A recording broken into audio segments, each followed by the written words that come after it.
Méditation du 2 mai. Aimons ce que Dieu aime. L'Éternel aime la droiture et il n'abandonnera pas ses saints. Psaume 37, verset 28, version d'Orbi. Souffrir pour avoir agi avec droiture est douloureux. Pourtant, cela arrive souvent. Découragés de devoir en récolter injustement les conséquences, de plus en plus de gens, y compris des chrétiens, sombrent dans la philosophie selon laquelle, pour réussir dans la vie, on ne peut agir avec intégrité. Il en découle alors qu'il n'y a rien de mal à mentir si c'est dans son intérêt, à être dans l'illégalité dans son entreprise, car tout le monde le fait pour parvenir au sommet, de n'être ni transparent ni sincère dans ses relations interpersonnelles ou de transiger avec ses principes si cela génère des bénéfices. Que devient Dieu dans tout cela? Que faisons-nous de son amour pour la droiture, l'intégrité et la justice? Le revers de la médaille est que les personnes droites intègres avec un sens élevé de la justice sont perçues comme stupides, naïves et trop crédules, ce qui constitue aussi une pression. Vous qui lisez ces mots, peut-être avez-vous un jour perdu l'amitié de quelqu'un, un fiancé, un poste ou un emploi pour ne pas avoir voulu participer à un acte injuste. Peut-être ne parvenez-vous toujours pas à comprendre pourquoi vous ne recevez plus de gains, de promotion ou de privilèges alors que vous avez une morale, que vous vous y attachez et que vous agissez selon les principes chrétiens.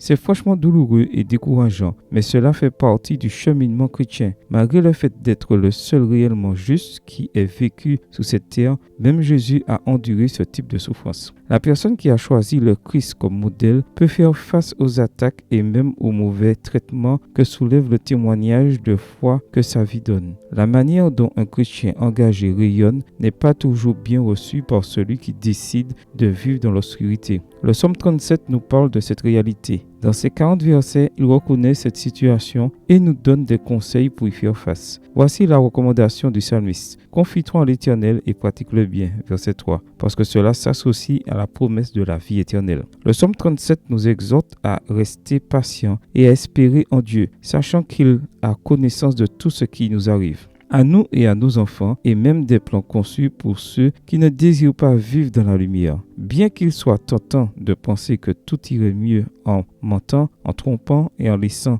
l'intégrité de côté, la vérité est que la droiture paie avec la meilleure récompense parce que Dieu aime la droiture. Amen. Bonne journée à vous et que le Seigneur vous bénisse.